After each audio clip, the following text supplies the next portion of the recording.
Good morning and welcome to Things You Might Have Heard. My name is Jay Cleveland Payne, and this thing here is a morning update of news stories that are vetted by you and curated by me to give you the top stories, the best stories and information for current events and pop culture and politics news. And we are going to talk about that guy. If you're watching the video, you see the teaser graphic. Kevin McCarthy is back in the news, hadn't really left, and he's had some big things happen to him yesterday that he's probably not so happy about, but we will discuss him plus 7 other stories that were vetted by you. You guys told us what stories were the most popular stories, and we picked some of those. Top 15 stories from the yesterday. We're giving to you 8 of them today, and we'll explain how that works in a minute, how you are the people who give us the script every single morning.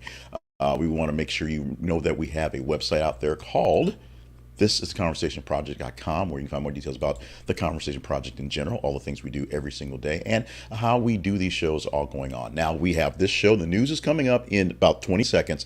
We have the second show, which is the fun stuff happening at the end, little sales stuff in between. So stick around for the fun stuff. You will enjoy it, I guarantee. So let's get into the news for today. Today happens to be Wednesday, October the 4th, 2023. And for this Wednesday, we start off the news with, yes, that guy. We are going, our first story of the morning happens to be on Mr. McCarthy, who Kevin McCarthy ousted as Speaker, throwing White House, Washington into chaos. Are we being a bit hyperbolic?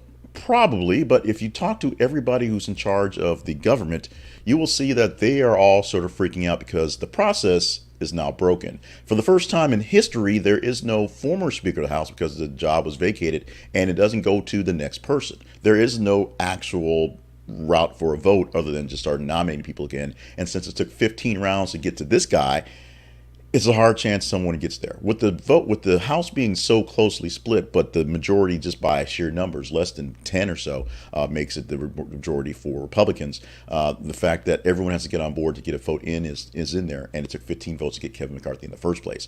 The reason why he got kicked out, every single Democrat who showed up to vote yesterday voted to get rid of him. And then there's various reasons why that happened. And 8 Republicans jumped the aisle to make the vote overwhelmingly by like 4 votes to get him out of the job. What will happen going forward? No one really knows, because this literally has never happened before. We shall see. We say a lot of we shall sees here, as this is ongoing news stories, but we shall see exactly how this plays out and who shall actually be the Speaker, if anybody even wants to be the Speaker of the House of Representatives right now.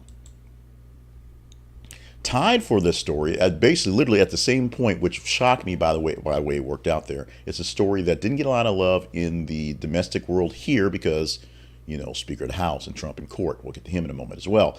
Iranian police deny claim that officers assaulted teen girl over hijab. We've used this story a couple times in the last week or so as a girl, a student who was hospitalized in Tehran after she alleged an encounter with police officers, saying they basically ripped her hijab off and injured her in the process. The police have closed circuit TV that say it proves them right, although you can kind of go with that. But it also shows that she stepped off the car without her headscarf, and that was where basically the assault essentially happened. We shall see this one play out because you guys put so much attention into it. We're putting as many updates out there as possible to see if you respond and react to those and continue on this story as well. We are continuing on this story until it's down to a normal level, but right now, if you go buy a ticket as I'm speaking this thing today, 5:50 a.m. Central Time on Wednesday, a little early to get a ticket, I believe, but sometime before the drawing this evening, you have a shot at $1.2 billion for the jackpot in Powerball. No one won on the Monday night drawing, so it's now down to tonight, or maybe down to Saturday or Sunday. We'll see how this thing works out, where they'll draw again to see if someone can get all the winning tickets for all the winning numbers for this ticket for this big prize. This is, I believe, the second highest jackpot, not the first. They still are not quite there yet, but we've had some big ones lately, and because they seem to go a lot longer without getting winners. We're also seeing that the people who are winning are taking a lot longer to actually show up and show that they've won the ticket. We will see about this one, whether tonight is the night for someone. I'm going to guarantee you that the Payne family retirement plan requires us buying a couple tickets on the way home tonight from the convenience store. So if you don't see me tomorrow, then I probably won $1.2 billion. Or you probably see more of me because I've won $1.2 billion, to be honest. Texas Congressman Henry Cuellar carjacked at gunpoint in Washington, D.C. This story happened late. I guess it's Wednesday, so late Monday into Tuesday, and was becoming the story that was developing Tuesday morning as I was working on this program for Tuesday morning. But more details have come out because we've had 24 hours to deal with it. A member of Congress was robbed as he was leaving the area near D.C. He was in the Metropolitan Police Department responded to the attack. Him being Henry Cuellar. Attacked, carjacked. They took his car, they took his wallet, they took his dinner, didn't or took his phone, I believe. Didn't take his wallet, took his phone and his dinner in the melee. I don't have the full details in this write-up right here, but this is area that's literally near Capitol Hill, near where they go to work every day, and near where just regular citizens are around. So there's a lot of people calling for better security, better fights on crimes in the D.C. area, in the actual D.C. mall area where the people are working, not so much general D.C. That's a whole other issue as well. But this happened literally in the middle of the night on Monday. On Tuesday, it's becoming a big deal on the safety near the Capitol where people work. Woman seriously injured after being struck by Cruise autonomous car in San Francisco. What does this mean? This means the robots, the machines may be starting to come sentient and are up to get us. ChatGPT is taking our jobs and the cars are looking to take us out, apparently. Police say a woman was trapped under a Cruise vehicle and was transported to San Francisco General Hospital with multiple traumatic injuries. The Cruise vehicle is a humanless driving vehicle. No person was... Okay, a pedestrian was struck by a human-driven vehicle on October 2nd, it said. And the Cruise AV braked aggressively to minimize the impact, but the driver fled the scene, and the AV car was kept in place by police. It was ridiculous. The person was hit by a car, and the autonomous car made it worse. Victim hit by another car first, was thrown into the way of the Cruise vehicle, which started braking moments for impact. So this is not on all the fault of the Cruise vehicle, the autonomous vehicle. It pretty much is the fault of somebody who just wasn't paying attention and drove off in a hit and run. However, because the car was piloted by no one and did not know what to do, it did what the computer told it to do, and it was, to the best effect. It could have done worse, but it probably could have did better in the case. The trial of cryptocurrency star Sam Bankman-Fried begins in Manhattan. That is all a go. 31-year-old Sam Bankman-Fried, or FBF as some people say, is going to trial for stealing billions of dollars from one company owned to fund another company owned, and essentially blowing money on just things that you would think big time ballers would do, but him being in the body of this really weird, nemish little nerd type folks. Oddly enough, him and Tom Brady were tight in all the people who was paying to promote the cryptocurrency companies in Iran. But he's also paying Tom Brady a whole lot of money to be there in the first place, and that was the only way that those two would actually even come together in the first place. We will see how this thing plays out literally in court as people are wondering how and why he did all these things he did, other than greed and stupidity, and what will become of Mr. Bankman-Fried. So, a judge issued a gag order in the Donald Trump case for President Trump, the ex-president, because he was blasting against the judge's law clerk. Let's go deeper into tell this story.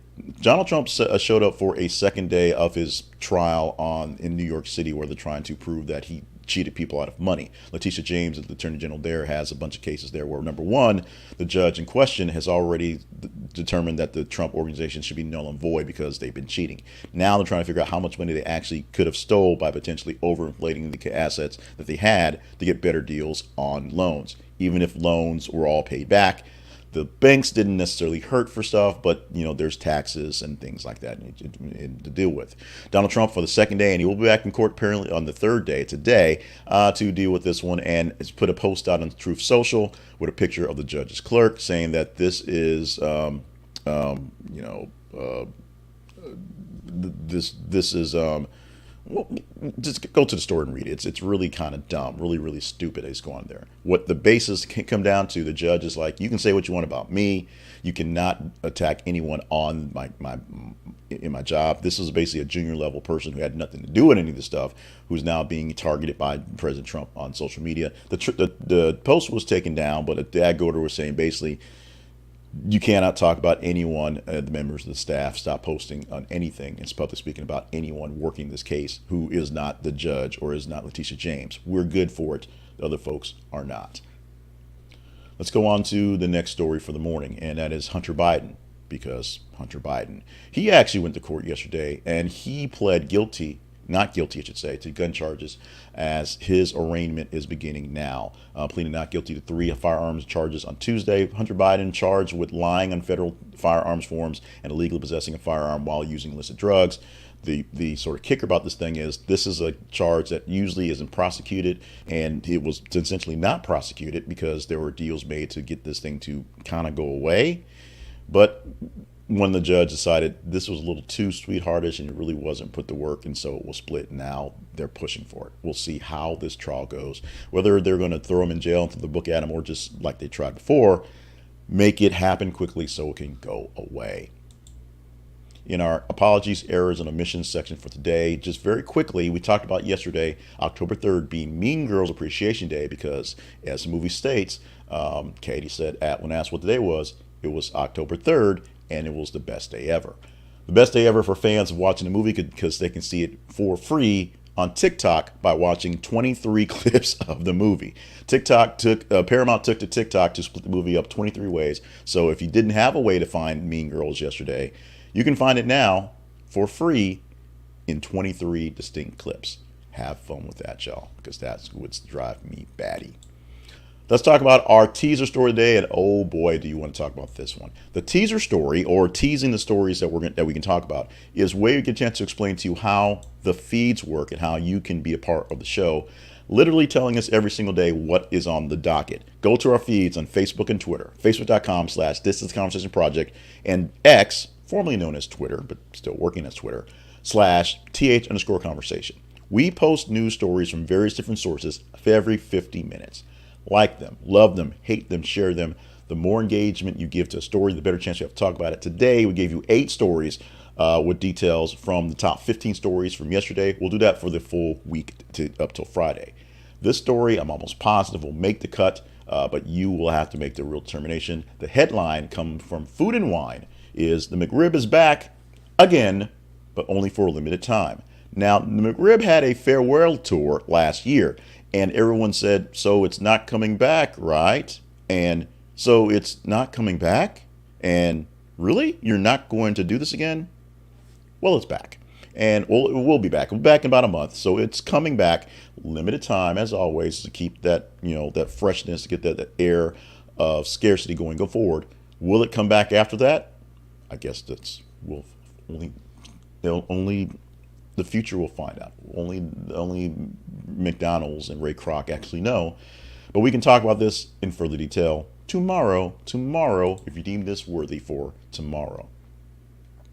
Right now, let's talk about our sponsor for the day. Our sponsor for Spotlight today is Blinkist. The Blinkist app is the best way you can do to catch up on your knowledge. Get fast information really fast. Take a book that may take 3 to 4 hours to read. Take a book that may take 3 or 4 days to read, and you can ingest the important parts of it, called Blinks, as this app does, as they boil down all books to important parts as quickly as possible. A 4-hour book can be read in 15 minutes. A 4-day book can be read in about 35 to 40 minutes. And you can either read it, like read the Blinks as themselves, or listen to them in audio form, or do both. The best thing about this app is you can share the Blinks with other people for no charge at Blink Spaces, and they can go through the books and have your own book club with the shorter books. They also have links to the longer books if you want to get those as well, so you can take care of all that in one fell swoop. Blinkist is an app that I use every single day. In fact, I got stuck in traffic yesterday, so I opened up an extra book. So I had a book before work, a book after work, and when I got home, and an extra book in the car because I was stuck in traffic for Blinkist yesterday. Check it out at our link at thisisaconversationproject.com/Blinkist. This is aconversationproject.com/Blinkist. This is an affiliate link, so if you download the app and use it for the full 7 days for the trial period, we get a bit of commission for you using it. We thank you in advance, and trust me, you're going to not know where you were in life. You're going to not know how you could live before without something like Blinkist. The Conversation Project lives online at this is theconversationproject.com. We want you to be a part of what we have going on. We want you to be a part of everything we do and making this better, because this is about information for the y'alls out there. So if you want to be a part of the show, you literally tell us how we speak, what words we say, by going to the feeds and voting on the stories and engagement. You want to tell us more about what to do with things and sometimes where to go with the things we're doing with them. Go to your email and email us at theconversationinbox@gmail.com. Go to our main page and check out more sponsors there. Check out what we have to provide for you in various places, various forms. This thing here in particular, it's live in the morning at 5:50, plus replays on videos, replays on audio, and replays, if you want to call that, a link to a newsletter that's out there as well. Check that out as well. And you can help us get out there and get more eyeballs by going to the partnerships page and seeing ways that we can partner up to do better things together. We thank you in advance for all the help you can give us. But the free stuff, the easy stuff that makes the world go round around here is essentially following us on the feeds on Facebook and Twitter and emailing us with your comments on how we're doing. So make sure you're doing plenty of that. The other stuff, if you have the ability, we'd love you to help us out. The fun stuff, the second show, the giddy morning show stuff, is what we do every single day after all the work is done, and it begins right now. The fun stuff for every single weekday morning begins with birthdays, and October the 4th is no exception. Sunday, so Susan Sarandon, not Sunday, Susan Sarandon is turning 77 years old on this day. We are very blessed to have her doing the work she's doing in the acting realm, and she's also doing a lot of activism. So in that case, you may not be so blessed if she's working against your cause, but she's out there not just sucking up dollars and sucking up airtime. She's out there doing things for the greater good. 77 years old today for Susan Sarandon. Alicia Silverstone is 47 years old today. Speaking of Mean Girls, another basically iconic movie of the time, which set the stage for where we are, Gen Xers right now. Alicia Silverstone starring in Clueless, and of course doing a lot of other things as well. And one of the maybe the bigger things that she did to really put her stamp on our humanity and our culture is being in all those Aerosmith videos as a young teen. She's 47 years old today. Also a young teen, known for young teen movies, and now being old teens, as she's sort of reprising as sort of a spin-off role in the, He's All That, the star of She's All That, Rachel Lee Cook, turning 44 years old on the day. Our history lesson for this day, we are talking about the 4th of October, the 10th month, 4th day. But we're going back to 1895 to start, where the first U.S. Open Men's Golf Championship ran by the United States Golf Association was played on a 9-hole golf course, 9 holes way back then, in Newport, Rhode Island. Didn't have TV sponsors, didn't need to have any commercials, didn't have all the things going on. So they just wanted to play some golf. 9 holes played for the first championship tournament. Not sure who won on this one, but it was a big historic thing for the day. In 1950, we talked about Peanuts being released as a comic this week. The first appearance of Snoopy in the Peanuts comic happened on this day in 1950. And in 1983, the first Hooters restaurants opened in Clearwater, Florida. Hooters still a business that still stays open and yes, still sells chicken wings. Had a big run in the 80s and the 90s for its clientele, if you will, as a family restaurant that sort of encouraged the waitresses to really trim up their uniforms for the appearances, if you will. Still out there, there's still plenty of them. They're not really promoted as much as well. And they also had speaking of golf, they also overtook a golf tournament, as Hooters was the literally sponsor of the Hooters tour, and many people made big money off of that. Not quite as much as a let's say distraction as a live golf is the PGA, but it was what it was. It was a feeder golf system, and people went to the other golf tournament. Hooters began its life today in Clearwater, Florida. On this day, this 10th month and 4th day, every 10th month and 4th day, we celebrate 10-4 day. Why? Because of CB radios and 10-4, meaning that you receive the message. 10-4, good buddy. That's it. It's 10-4 day. So say it a lot. Be annoying about it. Why? By all means, do that. But today, on the 4th day of the 10th month, October the 4th, it is 10-4 day. And finally, one more thing you might not have heard. A new survey of coffee drinkers have found that 81% of responders are motivated to get out of bed in the morning by the idea of drinking coffee. Coffee literally gets people out of bed when they think about it to get up. And these respondents consume about an average of 460 cups of coffee per year. Of that, 81% of people who are getting out of bed because coffee is king and they must get it, they drink a lot of coffee. Not surprising. The surprising thing is not the fact that coffee is what wakes you up, but literally the thought of coffee, the notion of getting coffee is what it is. I can say that from my sense. Coffee itself, I have it right here, is not so much the drink, although I drink it all day. A lot of it is the ritual of going to refill the cot. When I was in radio every day, I was drinking a lot of coffee, but one day I realized I was refilling my cup every time I got to the halfway mark. So I wasn't drinking essentially 5 cups of coffee, basically just 3 cups in a sitting, because the ritual of going to the break room and pouring the coffee was also part of it, and thinking of coffee when I got out of bed. With that, we're done with the fun stuff for this October the 4th, 2023. And we're done with the show, the whole show. It's Wednesday, October the 4th, 2023. A little double talk there. We're going to start doing some extra things with that section. So if you're watching this live or watching the full video, it may seem weird. We're going to do a little things that are more punchy so we can make sure we can clip that out and make it go. In the meantime, let us know how we're doing with the entire show by going to your email and telling us how well we're doing. The conversation inbox at gmail.com. Do you like the second stuff, the second show, the fun stuff? Should we do more fun stuff or less fun stuff? Should we do it first? Should we do it in the middle? Should we break things up that way? Or do you want to get it in the separate feed? And we'll work on how we're doing that going forward from here going forward. If you have other comments, do that as well. Make sure you're following us on our feeds to tell us what to talk about for tomorrow, for Thursday, and just preparing for things going forward. Make sure you're staying limber, hydrated, and on task for all the grand things you are here to do on this earth. And enjoy your Wednesday. Enjoy every day, but enjoy this Wednesday, because it should be glorious. And if it's not, enjoy it for the fact that you had the Wednesday to have a chance to enjoy. We will see you again tomorrow morning.